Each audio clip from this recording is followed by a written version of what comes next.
ನಮಸ್ಕಾರ, ನಾನು ರಫೀಕ್ ಅಹಮದ್. ನಮ್ಮ ಕರ್ನಾಟಕ ಸೇನೆಯ 3ನೇ ವರ್ಷದ ವಾರ್ಷಿಕೋತ್ಸವ ಹಿನ್ನೆಲೆಯಿಂದ ಬೆಂಗಳೂರಿನ ಅರಮನೆ ಮೈದಾನದಲ್ಲಿ ಅದ್ದೂರಿಯಾಗಿ ಹಮ್ಮಿಕೊಂಡಿರುವ ಹಿನ್ನೆಲೆಯಿಂದ ಜಗಳೂರು ತಾಲೂಕಿನ ನಮ್ಮ ಕರ್ನಾಟಕ ಸೇನೆಯ ಸಂಘಟನೆ ವತಿಯಿಂದ ಪ್ರವಾಸ ಹಮ್ಮಿಕೊಳ್ಳಲಾಗಿದೆ ಎಂದು ನಮ್ಮ ಕರ್ನಾಟಕ ಸೇನೆಯ ಮಹಿಳಾ ರಾಜ್ಯ ಉಪಾಧ್ಯಕ್ಷರಾದ ಶ್ರೀಮತಿ ಸುಜಾತಮ್ಮರವರು ನಮ್ಮ ಮಾಧ್ಯಮಕ್ಕೆ ಮಾಹಿತಿಯನ್ನು ನೀಡಿದರು. ಈ ಸಂದರ್ಭದಲ್ಲಿ ನಮ್ಮ ಕರ್ನಾಟಕ ಸೇನೆಯ ದಾವಣಗೆರೆ ಜಿಲ್ಲಾ ಗೌರವಾಧ್ಯಕ್ಷರಾದ ರಾಜಪ್ಪ, ಜಗಳೂರು ತಾಲೂಕಿನ ಅಧ್ಯಕ್ಷರು ತಾಲೂಕು ಖಜಾಂಚಿಗಳಾದ ಟಿ ಶಶಿಧರ್, ನಮ್ಮ ಕರ್ನಾಟಕ ಸೇನೆಯ ಪದಾಧಿಕಾರಿಗಳಾದ ಶ್ರೀಮತಿ ರುದ್ರಮ್ಮ, ಶ್ರೀಮತಿ ನಿರ್ಮಲಮ್ಮ, ಶ್ರೀಮತಿ ಉಮಾದೇವಿ, ದಾನಣ್ಣ, ಸುರೇಶ್, ನಾಗಪ್ಪ, ಮಂಜಪ್ಪ ಇನ್ನೂ ಮುಂತಾದ ಪದಾಧಿಕಾರಿಗಳು ಉಪಸ್ಥಿತರಿದ್ದರು.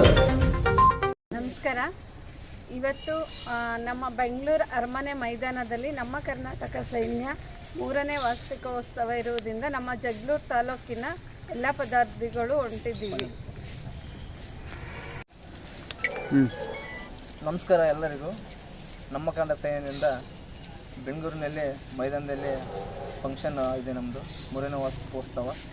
ಅದರಿಂದ ತಾಲೂಕು ಅಧ್ಯಕ್ಷರಾದಂಥ ಶಶಿ ಅವರು, ಪ್ರಧಾನ ಕಾರ್ಯದರ್ಶಿಯಾದಂಥ ನವೀನ್ ಅವರು, ರಾಜ್ಯ ಮಹಿಳಾ ಉಪಾಧ್ಯಕ್ಷರಾದಂಥ ಸುಜಾತಮ್ಮನವರು, ದಾನಪ್ಪನವರು, ಆಮೇಲೆ ರುದ್ರಮ್ಮನವರು, ಎಲ್ಲ ನಮ್ಮ ಪದಾಧಿಕಾರಿಗಳು ಎಲ್ಲರೂ ಒಗ್ಗೂಡಿ ಈ ಜಗಳೂರು ತಾಲೂಕಿನಿಂದ ಎಲ್ಲ ಪದಾಧಿಕಾರಿಗಳು ನಾವು ಬೆಂಗಳೂರಿಗೆ ಆಗಮಿಸ್ತಿದ್ದೀವಿ.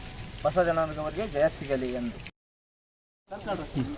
ನಮ್ಮ ಕರ್ನಾಟಕ ತಾಲೂಕು ಘಟಕ ಇವತ್ತು ಬೆಂಗಳೂರು ಉದ್ದೇಶ ಏನೆಂದರೆ ನಮ್ಮ ಕರ್ನಾಟಕ ಸೈನ್ಯದಿಂದ 3ನೇ ವರ್ಷದ ವಾರ್ಷಿಕೋತ್ಸವ ಇರೋದ್ರಿಂದ ನಮ್ಮ ಬಸವ ಪಡಕೋಟೆ ಅಣ್ಣನವರಿಗೆ ಜಯವಾಗಲಿ ಎಂದು ನಮ್ಮ ತಾಲೂಕು ಘಟಕದಿಂದ ಎಲ್ಲ ಪದಾಧಿಕಾರಿಗಳು ಹೋಗ್ತಿದ್ದೀವಿ.